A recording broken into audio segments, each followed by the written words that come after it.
In this video, update lang tayo sa gaganapan sa market. Pagkatapos lumagapak ni BTC sa 78,000 price range, pinakitaan natin ito ng rebound. Ito na ba ang local bottom, ang pagbabalik ng bulls? Alamin natin yan at iba pang mga news about BlackRock and ETF. At kung interesado kayo sa ganitong mga content, token reviews, crypto news, anything related to crypto, make sure to subscribe and hit the notification bell. Simulan natin sa balita na nagsasabi na mukhang tapos na raw ang Trump trade ni Bitcoin, yung pre and post-election rally kung saan tumaas si BTC sa new all-time high nang ma-inaugurate si Donald Trump. Pero nitong mga nakaraang araw, bumagsak na muli ang price ni Bitcoin below 80,000 price range, halos 27% from its all-time high na naabot noong January 20, inauguration day. Nakita natin na bumagsak din ang mga equities, lalo na ang tech stocks tulad ng Tesla at Palantir, at pati na rin ang Nasdaq 100. Bakit ito nangyari? Gayong bumaba naman ng konti ang yields ng 10-year treasury mula 4.4%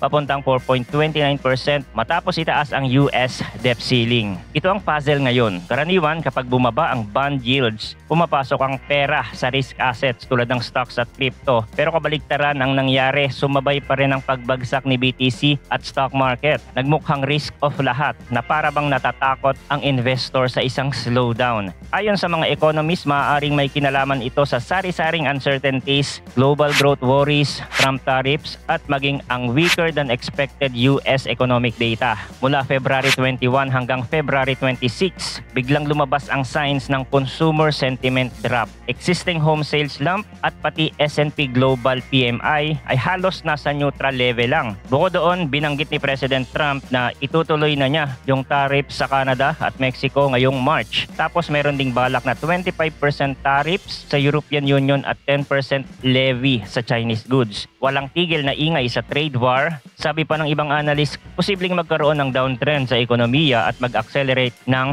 recessionary fears. Ang teorya ng iba tulad ni Mark Cudmore ng Bloomberg News, hindi pa raw naibibigay ng Trump administration yung pro-growth expectation at baka mismong patakaran niya ang pumipigil sa confidence ng markets. Samantala, may nagsasabing baka kailangan ng mini crisis para magpabalik sa QE, quantitative easing. Isang kilala sa nagsabi niyan ay si Arthur Hayes, former BitMEX CEO. Sabi niya pwedeng magkaroon ng minor meltdown. For example, mag-shoot up ng higit 5% ang 10-year treasury yields sabay crash ng stock market at doon magkakaroon ng excuse ang Fed para mag-shift uli sa mas maluwag na monetary stance. Yun daw ay saktong timing pa kasi nasa maagang part pa lang ng Trump presidency. Pwede niyang sabihin na kasalanan yun ng dating administration. Kumbaga, blame it on Biden. Tapos gagamitin ni Trump para baguhin ulit ang environment at magpa-impress. Magiging bullish scenario naman ito para sa crypto. Ang problema, habang nagsasalita tayo, hindi pa rin naman lumagpas ng 5% ang 10-year yields. Nasa 4.29% pa lang. Tumaas man ng konti noong nakaraang linggo,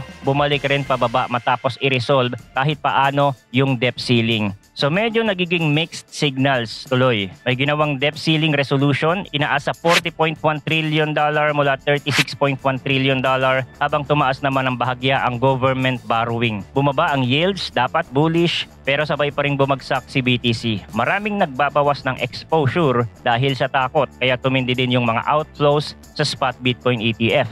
Nagkaroon daw ng cash and carry trade meltdown. Ibig sabihin, merong mga hedge funds na bumibili ng spot BTC ETF at sabay nagso-short ng BTC futures sa CME para kumita sa spread. Madalas 5 to 6% annualized daw yon. Tapos biglang nag-collapse ang premium. Kaya natalo yung strategy at persado silang magbenta ng spot or i-close yung kanilang position. Ito raw ang nagdulot ng record outflows sa US spot Bitcoin ETF kamakailan. Kapag umalis ang hedge funds, wala nang ka-holding up kay BTC, hindi sila nandito para mag long-term hold, nagpa-farm lang sila ng yield, nang maging unprofitable, nag-exit sabay-sabay, kaya lumakas palalo ang sell pressure. Kasabay nito, nabanggit na mas maraming realized losses ay nagmumula sa mga tourist. Yung mga bagong pasok lang nitong nakaraang buwan, sila yung hindi pa sanay at pag nakita ang price na bumabagsak, panic agad. Nakita ito sa Glassnode data, 74% ng realized losses galing sa mga nag-hold ng less than 30 days. Nakadagdag pa ito sa short-term volatility. At may mga nagsasabi na yung unrealized losses ngayon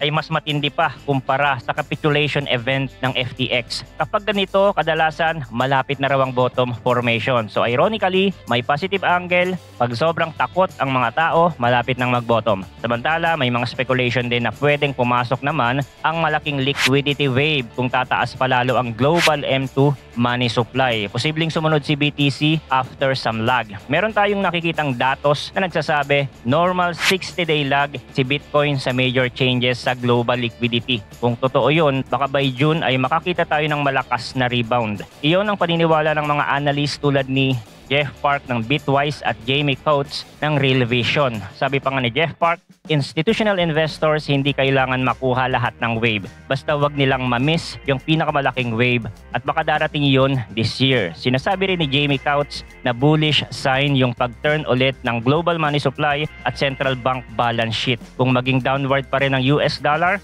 mas malaki raw ang tsansang magkarali ulit si BTC. Lumipat naman tayo sa isa pang news, ang BlackRock na may hawak ng $11.5 trillion AUM nagdagdag ng Bitcoin ETF sa kanilang 150 billion model portfolio product. Ibig sabihin yung mga financial advisors na gumagamit ng model portfolio ni BlackRock na growth or balance strategies ay pwede na silang maglagay ng 1% to 2% allocation sa iShares Bitcoin ETF Trust, IBIT. Potentially malaking demand yan kasi lumalawak ang exposure ng mga clients ni BlackRock sa BTC. Gusto lang nilang limitahan sa 1 to 2% dahil sobrang volatile, kaya reasonable range daw ito. Ine-expect din nilang lumaki ang model portfolio sector from 4.2 trillion to 10 trillion in the next 5 years. Kung mag-a-allocate pa yan, malaki rin ang magiging inflow. Pero nakita rin natin nitong February 26, may malaking outflow rin mula sa IBIT, nasa $420 million plus $756 million from other Bitcoin ETF. Nagiging cyclical. Pag sumama ang market, sabay ring humuhugot ang malalaking funds. Nabangget ng lead portfolio manager nila na si Michael Gates, we believe Bitcoin has long-term investment merit and can provide unique diversification. So bullish pa rin. Pero yung volatility ni BTC on display pa rin. February 28, lumaro siya mula 85,000 down to 78,000 tapos balik pataas. No wonder, Crypto Fear and Greed Index pumalo sa Extreme Fear. Score 10, lowest since June 2022 nang magsimula ang downfall ni 3 Arrow Capital, 3AC. Pero alam naman natin kung minsan yung Extreme Fear is a potential reversal zone. So kung titingnan naman natin yung short-term price action ni Bitcoin sa daily, tuloy-tuloy yung pagbagsak niya. Halos walang rebound from 95,000 to 78,000. Dinaanan niya lang yung potential support sa area ng 85,000 at umabot ito ng negative 28% bago natin makita itong mag-bounce ng bahagya. Ang expectation ko nga ay around 75,000. Andyan kasi yung posibleng mitigation area. Liquidity zone din kasi ito, an FVG. So nakuha na yan and this could be the bottom at hindi niya na maaabot yung 75,000 price zone natin. Now, if ever man magtuloy yung rebound dito ni BTC, hindi ko inaalis yung posibilidad ng relief rally lang yan.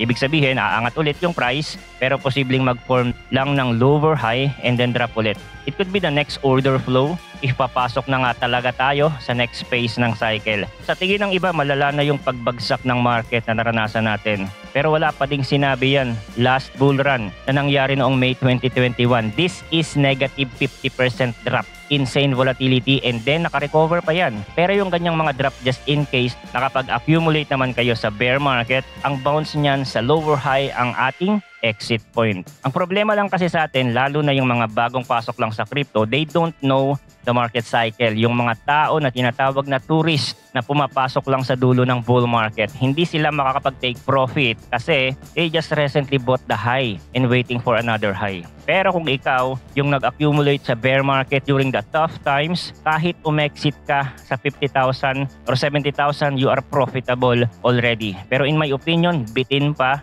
ang bull run na ito. We have still one leg up and we may see another rally for Bitcoin at iba pang mga altcoin this year. Don't take my word for that. Hindi natin mapipredict ang hinaharap. Nagbabase lang ako sa data ng nakaraan. Okay? So yun lang ang crypto update natin for today. Thanks for watching again. Good luck and see you on the next video.